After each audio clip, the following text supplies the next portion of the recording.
Becker, chapa Náutico do futuro. E eu queria que você começasse, Becker, falando sobre... primeiro, sobre a presença de uma outra chapa. É normal, claro, acho que qualquer candidato espera que isso possa acontecer, mas diante dos movimentos, nos bastidores, na tua visão, do que estava acontecendo no cenário político do clube, surpreendeu de alguma forma? O Náutico vive um momento de tensão nos bastidores, marcado por atrasos salariais, incertezas políticas e desafios administrativos às vésperas da eleição presidencial do clube. Apesar dos problemas, a diretoria liderada por Bruno Becker, que tenta a reeleição para o biênio 2026 e 2027, busca manter o foco no planejamento da próxima temporada e na regularização das pendências financeiras com o elenco e a comissão técnica. De acordo com informações confirmadas pelo próprio presidente, o clube está com 1 mês de salário em carteira atrasado, vencido em 5 de outubro, e 1 mês de direitos de imagem, cujo pagamento deveria ter sido feito no dia 20 do mesmo mês. Além disso, o bônus prometido pela conquista do acesso à Série B do Campeonato Brasileiro ainda não foi quitado. Becker, no entanto, minimizou os impactos imediatos dos atrasos e afirmou que as negociações de renovações e saídas de atletas seguem dentro do cronograma estabelecido. Os atletas que não vão renovar já foram contatados e estão negociando a saída, incluindo os valores em aberto. Dos que vão ficar, a mesma coisa, para quitar o passivo, explicou. O dirigente garantiu que o clube honrará os compromissos assumidos com o grupo.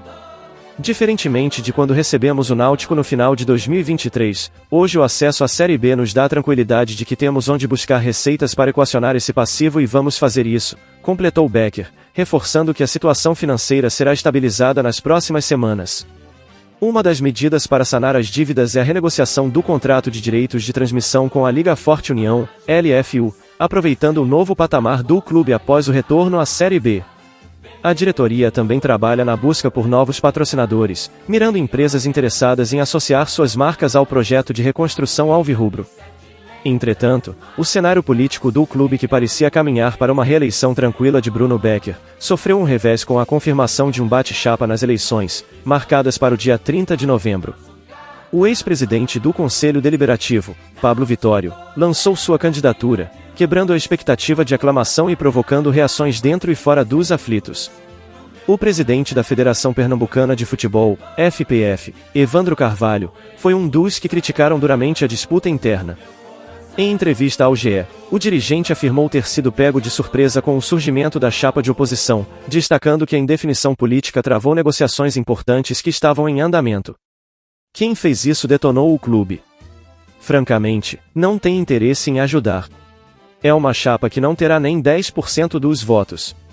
Para o Náutico foi um desastre, disparou Evandro. Segundo ele, o bate-chapa interrompeu tratativas que vinham sendo conduzidas por Bruno Becker junto à Confederação Brasileira de Futebol, CBF, e à própria Liga, envolvendo cotas de patrocínio e novas fontes de receita.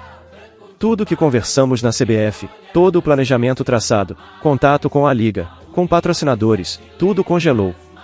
Fico muito preocupado com o primeiro trimestre do Náutico, porque o clube já perdeu novembro com essa eleição e só poderá tomar decisões em dezembro, um mês pouco produtivo devido ao Natal e ao Réveillon.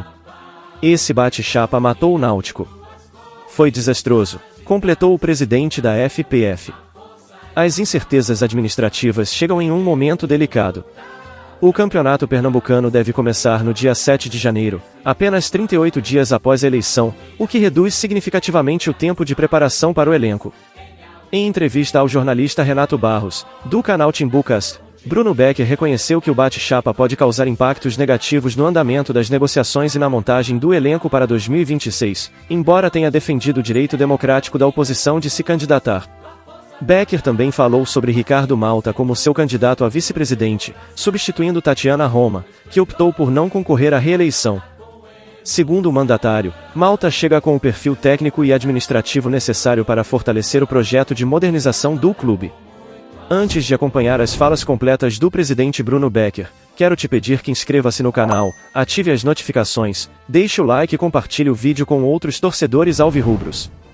Assim, você apoia o nosso trabalho e fica por dentro de tudo o que sai de importante sobre o Timbu no noticiário local e nacional. Duas cores mágicas, nasceu a força. Becker, chapa Náutico do futuro.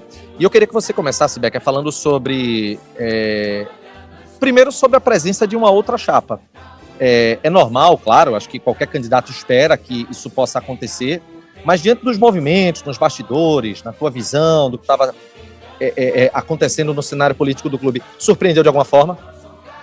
Boa noite, Renato, João, não sei se Atos, Chapo estão aí. Tá ainda não. Boa noite quem nos assiste. Veja, Renato, primeiro é legítimo, qualquer candidatura é legítima. Tá? Isso é inegável, isso é indiscutível. O que eu espero é que, por ser uma candidatura legítima, seja também uma candidatura que venha para apresentar proposta para debater o clube, e não uma candidatura que vem apenas para, de certo modo, atrapalhar o planejamento, porque aí não estão atrapalhando o planejamento de Bruno, de Malta, da atual gestão, está atrapalhando o planejamento do clube. Então, esse é um ponto que é inegociável. O clube não admite, principalmente no momento que nós estamos, ascendendo a Série B, com os desafios que vamos ter o ano que vem, mas também com as inúmeras oportunidades, o clube não pode admitir que tudo isso fique parado em razão de uma candidatura que venha, de alguma forma, apenas para ali, como se diz, uma candidatura olímpica é legítima. Se for a candidatura olímpica é legítima, continua sendo legítima. Mas nenhuma candidatura, sob nenhuma hipótese, pode atrapalhar um planejamento do clube para 26, 27. Eu digo 26, 27 porque o planejamento tem que ser esse para os próximos 2 anos. É um planejamento no estágio que o Náutico está agora no cenário. Não adianta a gente fazer um planejamento só a curto prazo, não. A gente precisa pensar o clube. O nome da chapa Náutico do Futuro escolhida é exatamente isso. São decisões de agora, que precisam ser tomadas agora, que vão impactar no futuro do clube. Então me diz uma coisa, Becker. Diante dessa... vamos tratar dos 2 cenários. Como que seria, a partir de amanhã, a administração do clube, caso fosse uma chapa única e você fosse eleito por uma aclamação? Evidentemente que é preciso seguir todo um protocolo. E o que é que muda a partir de agora, uma vez que você não vai ser eleito por aclamação? Você vai precisar disputar uma eleição, você pode perder a eleição, evidentemente. Como que fica em relação ao planejamento? Compromete alguma coisa? Em relação a uma questão de contrato, a negociações, é possível negociar colocando algum tipo de condição? Como que é assim, na prática, para o torcedor entender? Vamos lá, deixa eu trazer aqui alguns exemplos que eu acho que fica mais fácil do torcedor compreender. E aí eu não vou personificar em mim enquanto atual presidente. Um presidente que está no cargo, se ele for aclamado, em ele sendo aclamado, naturalmente precisaria, aclamado, entenda-se, tendo apenas um registro de chapa. Naturalmente tem que se esperar a data da eleição, porque até lá pode ter mudança de chapa, o presidente pode adoecer, o candidato pode adoecer, o candidato pode reconsiderar, não querer mais ser, o estatuto permite essa mudança. Então tem que se esperar chegar o dia 30 de novembro, porque tecnicamente no dia 30 precisa ser validada a votação. É claro que na prática é algo inimaginável que se tenha mais voto nulo e branco do que voto para um candidato. Mas, do ponto de vista jurídico, é uma possibilidade. Então tem que se ter a eleição no dia 30, certo? No caso de uma aclamação, o presidente que está em exercício, naturalmente, por essas razões que eu falei, naturalmente ele será o presidente do ano seguinte. Então ele não precisaria, por exemplo, autorização do conselho para negociar algum valor com a liga. Por quê? Negociar valor com a liga, se estaria falando em tese de verbas de 2026 em diante. Pelo estatuto, o presidente no exercício do cargo, o presidente atual, ele não pode firmar contrato antecipando ou que verse sobre valores de uma gestão futura.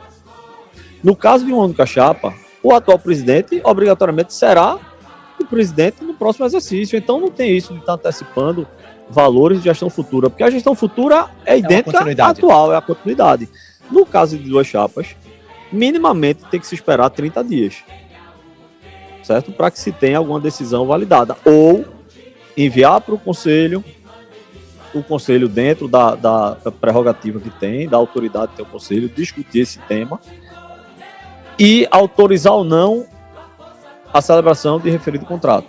A gente pode dizer, então, que a partir de agora, qualquer negociação, vamos supor, Hélio dos Anjos, uma renovação, uma liga, Libra, ou LFU, independentemente de qual seja, cota de TV, renovação com atletas, tudo até o dia 30 de novembro precisa passar pelo Conselho. E veja, além disso, Renato, atrapalha. Vamos pegar o caso específico do futebol. E não sou eu que digo isso, já foi dito publicamente pelo próprio professor Hélio dos Anjos, de que a permanência dele está condicionada a quem estará na gestão no ano que vem. Se eu quiser renovar esse contrato, mas eu preciso respeitar a condição de quem está contratando com o Náutico. Dificilmente alguém vai assinar um contrato pendente ainda uma eleição. É preciso que se tenha a clareza, que se defina quem vai ser o futuro presidente, para que alguns contratos possam ser validados e assinados. É preciso... Eu estou falando aqui do treinador, mas pode ser um atleta, isso pode ser um patrocinador, isso pode ser um fornecedor, isso pode ser uma liga. O ambiente, o universo de possibilidades é vasto. Eu posso chegar para negociar com a liga, aí eu digo ao atual presidente negociar com a liga, ela vai dizer, não, eu preciso saber quem vai estar presidente no ano que vem. Você não tem legitimidade para assinar nada em relação ao futuro, porque não se sabe quem vai ser o presidente do futuro. Então, mas repito, veja, nada disso tira a legitimidade de qualquer chapa, não. São apenas questões práticas, de ordem prática, independente se o candidato da situação sou eu, ou se fosse qualquer outro, se o candidato de oposição é A, B ou C, independente de nomes, isso é uma questão prática. E em relação, agora falando da chapa, Náutico do futuro, você tem agora um novo candidato a vice-presidente, Tatiana Roma, ela cumpre até o final desse ano, e você pretende ter, em caso de eleição, ter Ricardo Malta. Ricardo Malta já foi candidato, né, a vice-presidente em 2013, ajudou muito no CT, e estava ajudando nessa gestão também. É vice-presidente do CT, né? É vice-presidente do CT, né? Fala um pouco sobre esse nome, o que é que você pretende com ele na chapa? Renato, Malta talvez seja uma das poucas e grandes unanimidades do clube. Não só pelos serviços prestados, mas pela postura, pela forma sempre que pensou e se conduziu dentro do clube, sempre colocando os interesses do clube acima de qualquer outra questão. Malta, ele está na gestão há praticamente 2 anos, ele tem um pensamento alinhado do que a gente entende de pensamento de clube, principalmente para o futuro, e que agora a gente pode começar a pensar em implementar, porque é difícil você implementar algumas situações na Série C. Estando na Série C, o objetivo maior é sair da Série C. Agora que a gente conseguiu sair, a gente consegue começar a estruturar esses projetos que, de fato, podem mudar o Náutico de patamar.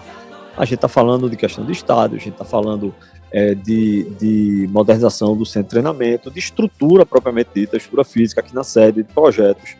A gente está falando nesse aspecto, mas a gente também está falando de resolver processo da Odebrecht, de resolver de uma vez por todas a recuperação judicial. Então, são essas pautas de Estado e pautas de clube, essas pautas estruturantes, que a gente pensa que o clube precisa tratar, sem esquecer do futebol. Tá? Eu digo isso de pronto. Não vamos achar que o objetivo nosso ano que vem é subir para a Série A. O objetivo da gente é estruturar o clube, se manter na Série B é o primeiro objetivo. Achar o equilíbrio entre estruturação do clube, equacionamento das dívidas e se manter na Série B, para a gente galgando, estruturado em 27. É claro que se for possível, der liga, como a gente chama, e ir para a Série A, ninguém vai reclamar, mas o objetivo da gente é tratar o clube, continuar tratando com responsabilidade, estruturar o clube. E Malta vai ajudar muito nisso, pela experiência que ele tem de mercado, como empresário, pela experiência e respeitabilidade que ele tem também no cenário do clube. E, além de tudo isso, representa a unidade que está havendo com vários grupos que fazem o Náutico. Então, essa chapa minha e de Malta, e com todos que estão no entorno, a gente recebeu apoio, inclusive atos de grandeza, de pessoas que poderiam ser candidatos e que abriram mão e querem aderir ao projeto e querem contribuir com esse momento que o Náutico está. O que a gente não pode permitir, repito, é que nesse cenário que o Náutico está agora, que é um cenário desconhecido por muitos, não é aquela Série B mais de 5 anos atrás, não. Quem está pensando que o cenário é esse, o universo é esse, não é. a gente não pode permitir que 2 dias representem e tenham impacto negativo para os próximos anos do clube. Deixe sua opinião nos comentários, pois ela é muito importante para nosso trabalho. E não esqueça de inscrever-se no canal, ativar as notificações e deixar o seu like. Assim, você fortalece nosso trabalho, e fica por dentro de tudo que sai de importante sobre o Timbu na mídia local e nacional. Até o próximo vídeo.